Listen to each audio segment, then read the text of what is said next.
Hello, welcome back. Weekly analysis చూద్దాం. Nifty 1 hour చార్ట్లో ఉంది. సో డైలీ చార్ట్లో ఒకసారి మీకు చూపిస్తున్నాను. మొన్న మనం మాట్లాడుతుంది ఈ ఏరియాలో వచ్చాం అనమాట మనం. సో ఈ ఏరియా కనబడుతుంది కదా ఇక్కడ. ఈ ఏరియాలో మనం మాట్లాడుకున్నాం. సో లాస్ట్ వీక్ ఏంటి, ఇందులో చేంజ్ అయితే ఏం లేదు. ఓకేనా, కాంప్లెక్స్ కరెక్షన్ ఇది, మీరు ఎక్కువ చెప్పడానికి ఉండదు. సో ఈ ఏరియా ఉంది కదా, ఫస్ట్ ఇది దాటాలి. సో దీన్ని ఏంటంటారు, కరెక్టివ్ రైజ్ అంటారు అనమాట. ఈ ఏరియా ఎంతకు వస్తుంది, ఇది 24,600. సో ఫస్ట్ ఎప్పుడైతే మార్కెట్ ఈ పైకి వెళ్తుందో అప్పుడు మనం డిసైడ్ చేద్దాం అనమాట, ఏంటి ఇంతకన్నా ఎక్కువ పైకి వెళ్తుందా, ఏ వేవ్ లో ఉందనేసి. ఓకేనా. సో మీకు అర్థం అవడానికి మళ్ళీ చెప్తున్నాను, ఇదంతా ఒక వేవ్. ఓకేనా, డౌన్. సో దీనికి ఏదైతే దీనికి ఒక ఇది కరెక్టివ్ రైజ్ అనమాట. ఈ ఏరియా ఇది కొంచెం పైకి కూడా వెళ్ళొచ్చు, కానీ అల్టిమేట్ గా ఏంటంటే ఇది కిందకి తిరిగి రావాలి. ఓకే.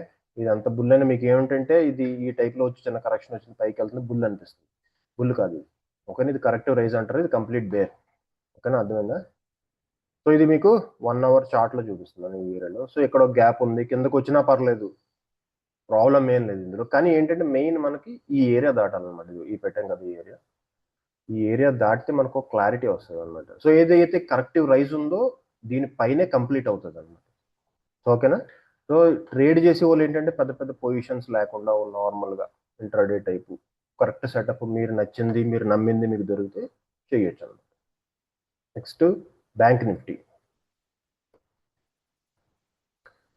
సో బ్యాంక్ నిఫ్టీ ఏంటి, సో ఏదైతే ఈ టాప్ లో మనం మాట్లాడుకున్నాం కదా ఇందాక, ఈ ఏరియా అది నిఫ్టీలో. ఇప్పుడు బ్యాంక్ నిఫ్టీ ఈ టైప్ లో ఉండాలన్నమాట. నిఫ్టీ కూడా ఈ ఏరియా ఏదైతే నిఫ్టీ చార్ట్ లో మనకు కనబడిందో ఈ పైకి వెళ్ళాలి.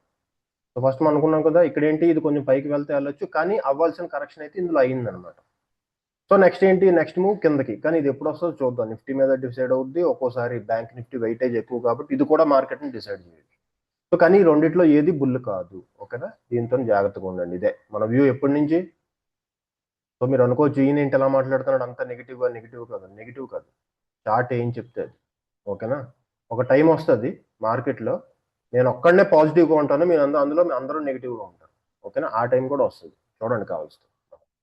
సో ఇదేంటి నిఫ్టీ, సారీ బ్యాంక్ నిఫ్టీ, ఇక్కడ నుంచి ఈ ఫాల్, ఇది మెయిన్ ఫాల్ కరెక్ట్గా ఇది ఈ సిస్టంలో ఇలా వచ్చింది కదా, దీనికి ఇది కరెక్టివ్ రైజ్ అనమాట. సో నెక్స్ట్ ఏంటి, కిందకి పడిపోవాలి, అదర్వైజ్ ఏంటి ఈ ఏరియాలో కన్సల్టేషన్ ఏదోటి చేస్తూ ఉండాలి.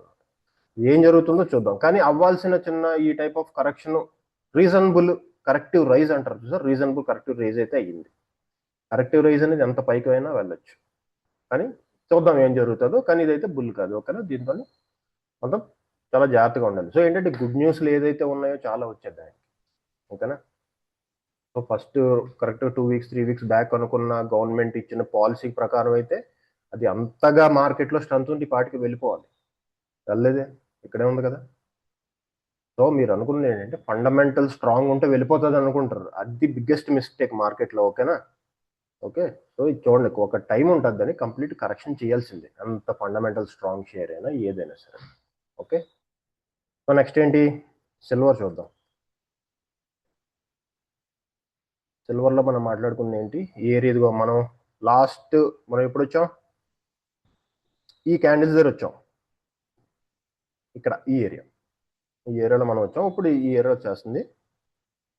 సో ఇది కరెక్ట్ కరెక్షన్ చేసి మళ్ళీ బుల్ ట్రెండ్ మీద కొనసాగాలంటే ఈ ఏరియాకి రావాలి. మళ్ళీ మనం మాట్లాడుకుంది కదా 66 67, ఈ పైన ట్రేడ్ చేస్తే మనకు చాలా మంచిది అనమాట. నాకు చార్ట్ అయితే బాగానే ఉంది, అంతా బాగుంది, కరెక్ట్గా దీన్ని వాచ్ చేయాల్సిన విషయమే. కానీ ఏంటంటే జనాలందరూ ఏంటంటే ఇదే సిల్వర్ కొనుక్కోవాల్సిన టైం అనే సైకాలజీ అక్కడ బయట వినబడుతుంది. చూద్దాం మరి ఏం జరుగుతుంది. ఓకేనా, వీళ్ళందరినీ బయటికి పంపించడం ఇంకో చిన్న ఫాల్ వచ్చినా పర్లేదు, కానీ మనకు కావాల్సిన ఇంపార్టెంట్ ఏరియా అంటే ఈ పైన ఉండాలి. సిల్వర్లో ఇప్పటికే చాలా మంది అయిపోయారు. సో ఎవరైతే డిసెంబర్లో దీన్ని మూవ్ చూసి వచ్చారో వాళ్ళు 4-5 మంత్స్ కూడా ఆగలేపారు అనమాట కరెక్షన్. ఆల్రెడీ డేటా వచ్చింది మ్యూచువల్ ఫండ్ అది, ప్లస్ గోల్డ్ ఈక్విటీ దీనిది కూడా వచ్చింది. సో అందులో ఆల్రెడీ 30% వాల్యూమ్స్ డౌన్ అయిపోయి అందరూ బయటకు వెళ్ళిపోయారంట. అంటే ఈ కరెక్షన్ తట్టుకోలేపారు గోల్డ్ సిల్వర్. ఇంత పేషెన్స్ లేకుండా మీరు ఇన్వెస్ట్ చేద్దాము డబ్బులు సంపాదించుకున్నాం అనేది అదైతే కష్టమే, చాలా కష్టం. ఓకేనా. ఇది సిల్వర్. Next gold. గోల్డ్ కూడా చార్ట్ చాలా బాగుంది. సో ఇది కొంచెం కొంచెం పైకి రావాలి. జస్ట్ ఈ ఏరియా ఉంటే మనకు ఒక బెనిఫిట్ అనమాట, ఇక్కడ నుంచి పైకి వెళ్తుంది. కానీ వెళ్ళడానికి ఇంకా 2 మంత్స్ టైం ఉందనుకోండి, నో ప్రాబ్లం, ఆ పైకి కిందకి అది అవుతూ ఉంటుంది. ఓకేనా, టైం వచ్చినప్పుడు చూద్దాం మనం దీన్ని కరెక్ట్గా ఏం చేయాలని. Next bit coin. Bit coin US dollar ఇప్పుడు దాకా చూపించిన చార్ట్స్ ఏదో కమోడిటీ చూపించాను మీకు, అదంతా ఇదనమాట, డాలర్స్లో చూపించాను, ఇండియన్ చార్ట్స్ కాదు. ఓకే, సో ఇది ఈ ఏరియా మంచి కరెక్షన్ అయితే అయ్యింది, కానీ కన్సల్టేషన్ చేయాలనిపిస్తుంది. ఎప్పుడు మన వ్యూ తెలుసు కదా, చాలా మంది చెప్పారు పైకి వెళ్ళిపోద్ది, మీరు ఎలా మాట్లాడుతున్నారు ఏంటి, బిట్ కాయిన్ అవ్వాల్సిన కరెక్షన్ ఏది ఎక్కడ వెళ్ళింది మీకు? ఈ ఏరియాలోనే చెప్పాను ఇది పైకి వెళ్ళినా కిందకు వచ్చేస్తుంది, వచ్చిందా? 2 months బ్యాకే చెప్పాను. సో ఇది exact chart analysis actually. Okay, నేను అస్తమానం కరెక్ట్ అయిపోతానని చెప్పట్లేదు, ప్రాబబిలిటీ అంటే చార్ట్లోని కరెక్ట్గా మనం చూసి ప్రాబబిలిటీ అంచనా వేయాలి మనం. అంటే ఎగ్జాక్ట్ అనాలిసిస్ ఏంటంటే అట్లీస్ట్ మనం 80% రైట్ అయ్యామనుకోండి మనకి చాలా బాగుంటుంది అనమాట. 10-20% ఎప్పుడైనా రాంగ్ అవ్వచ్చు, మార్కెట్ ఎప్పుడైనా తిరిగిపోవచ్చు. అలాంటిది ఎప్పుడు మైండ్లో పెట్టుకోకూడదు 100% కరెక్ట్ అనేసి. సో మార్కెట్ ఏంటి, మీరు ఎప్పుడు పెట్టుకోవాల్సింది ఏంటి అంటే it's a game of probability, not certainty. Certainty అంటే ఏంటి, ఫిక్స్డ్ డిపాజిట్ కంపల్సరీగా 6% 7% మనకి రిటర్న్స్ వస్తాయి. స్టాక్ మార్కెట్ అలా కాదు, ఇది ఓన్లీ ప్రాబిలిటీ. మనం అంచనా వేయగలం, మనకు తెలిసిన అనాలిసిస్ బట్టి చూసుకోగలం, దాని మీద స్టాప్ లాస్ పెట్టి మనం రైడ్ చేయిస్తూ ఉండాలన్నమాట, అది. ఓకేనా? ఇంకోటి ఏంటంటే నాకు మెసేజ్లు వస్తున్నాయి, మీరు నెగిటివ్గా మాట్లాడండి. నేను నెగిటివ్గా మాట్లాడలేదండి, మీరు అనుకోవద్దు, చార్ట్ ఏ చెప్తే అదే మాట్లాడతాను. అందరిలాగా నాకు కస్టమర్స్ వచ్చేస్తారు, వ్యూవర్స్ వచ్చేస్తారు, నా కోర్స్ చేసేస్తారు అనేసి నాకు మిమ్మల్ని మార్కెట్ బుల్ అయిపోతుంది, మీరు డబ్బులు పెట్టించుకోండి, మీకు తిరుగులేదు, మీరు కోటీశ్వర్లు అయిపోతారు, ఎలాంటి మాటలు నా నోట్ల నుంచి రావు, అది ఎక్స్పెక్ట్ చేయొద్దు ఎప్పుడు. ఓకేనా? చార్ట్ ఏది చెప్తే అది. ఇందాక చెప్పాను కదా, ఒక టైం వస్తుంది అప్పుడు నేను ఒక్కడనే బుల్ ఉంటాను, ఇక్కడ అందరూ బేర్ ఉంటారు. ఓకేనా? చూద్దాం ఎప్పుడు అవుతుంది, కానీ ఇదైతే టైం కాదు, ఇదైతే కంప్లీట్ బేర్, చాలా జాగ్రత్తగా ఉండాలి market. Okay, so SIP inflow చాలా బాగా తగ్గిపోయింది. ఓకే, సో ఎవరైతే ఇంకా ఇంకా నాకొద్దు అంటే ఏ టైప్ ఉంటారంటే చాలా మంది, అంటే వాళ్ళు అవసరం లేని డబ్బులు పెడతారు చూసారా, పర్లేదు మనం మార్కెట్లో పెట్టుకోవచ్చు అంటే, ఇప్పుడు ఒక మనిషికి 50,000 శాలరీ వచ్చింది అనుకో, ఒక 3-4,000తో అసలు పని లేదు, అది పోయినా పర్లేదు అని పెడతారు చూసారా, వాళ్ళు ఏం చేస్తారు, హోల్డ్ చేస్తారు వాళ్ళు 2-3 years కానీ ఆ టైప్ ఆఫ్ దాంట్లో హోల్డ్ చేసి ఉంటారు, వాళ్ళకే డబ్బులు.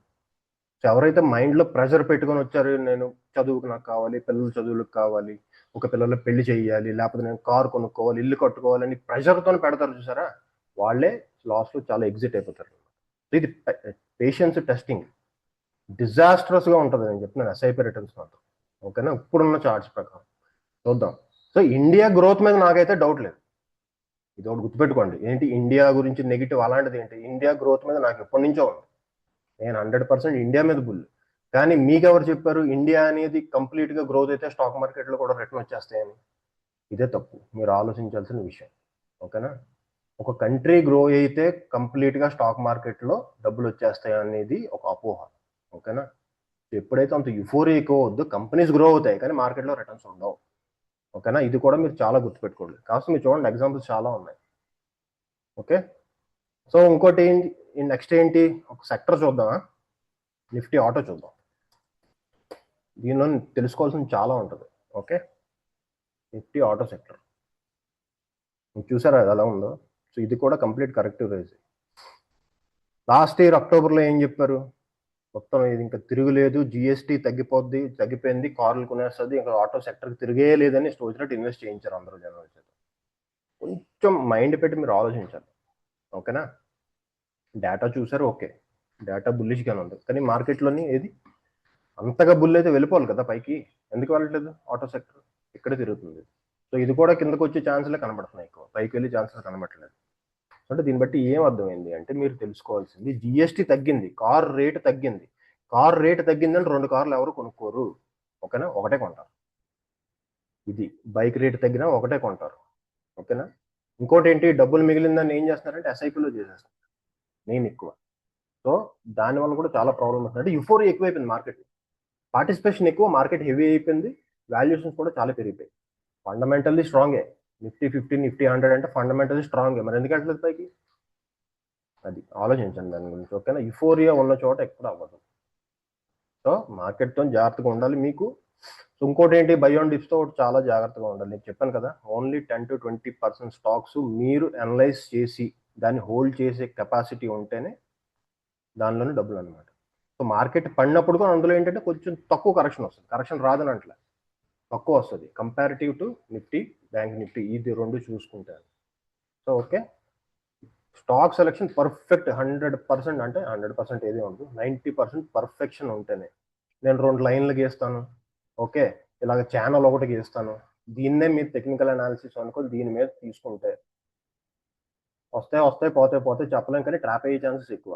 అంతేగాని ఫండమెంటల్ స్ట్రాంగ్ అని నమ్మి తీసుకున్నారా, మీరు ఒక 3 సంవత్సరాలు ఎంతో ట్రాప్ అయిపోతారు. 100% ఇది జరిగేది ఇదే అనమాట. ఓకేనా. ఇంకోటి ఏంటంటే నేను చెప్పదలుచుకుంది, మీకు ఏదైతే తెలిసిందో మామూలుగా చెప్పాలో చెప్పకూడదో కూడా నాకు తెలియదు, కానీ నేను చెప్పేస్తాను. మీరు చూసిన అనాలిసిస్ ఏదైతే ఉందో ఎన్ని సంవత్సరాల్లో, మీరు గీసిన లైన్స్ ఏవైతే ఉన్నాయో, దీన్నే మీరు అనాలిసిస్ అనుకుంటే మీ అంత మూర్ఖుడు ఎవడు లేడు మార్కెట్లో. ఓకేనా. సో యాక్చువల్లీ ఏంటంటే సైకిల్స్ చూడలేదు. సైకిల్స్ ఎక్కువ ఎవరైతే చూసారో వాళ్ళ లాంగ్వేజ్ ఇది నేను మాట్లాడుతుంది. ఓకేనా, నేను చూశాను కాబట్టి నేను చెప్తున్నాను. ఓకేనా. సైకిల్ అనాలిసిస్ అనేది చాలా ఇంపార్టెంట్. సో ఎదురు మార్కెట్లో ఉండి నలుగుతారు చూసారా, డైలీ చార్ట్స్ చూసి చూసి చూసి తెలుస్తారు కదా, వాళ్ళే చెప్పగలరు దీని గురించి. ఓకేనా. ఇది సో నిఫ్టీ చెప్పాను కదా నేను. సో ఇది డైలీలోనే ఉంది. ఇక్కడి నుంచి ఇది ఎప్పుడు, ఇది 2024 అక్టోబర్ నవంబర్ నుంచి అనుకున్నాం. ఈ ఏరియా నుంచి ఇండియా వలన ప్రతి ఒక్కడు బుల్లే, అందరూ బుల్లే, ఇష్టం వచ్చినట్టు చేయించారు. ఏవి రిటర్న్స్ ఏవి, నేను అప్పటి నుంచి చెప్తున్నాను. కావాల్సిన నా ఛానల్ ఫస్ట్లోనే ఉంటాయి వీడియోస్.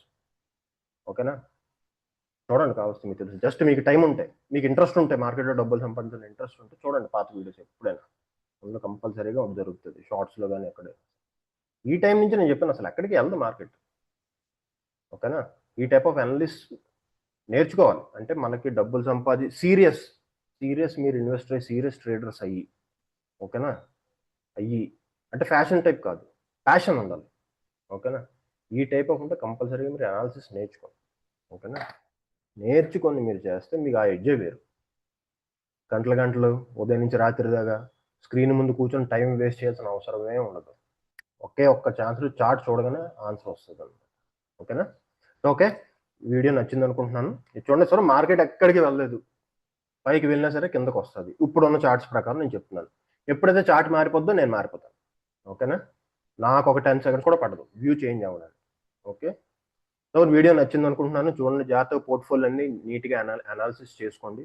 ఏదైనా డెసిషన్ తీసుకునే ముందు మీ సర్టిఫైడ్ ఫైనాన్షియల్ అడ్వైజర్ ఎవరు అవుతారో వాళ్ళని కన్సల్ట్ అవ్వండి. ఓకేనా. Thank you.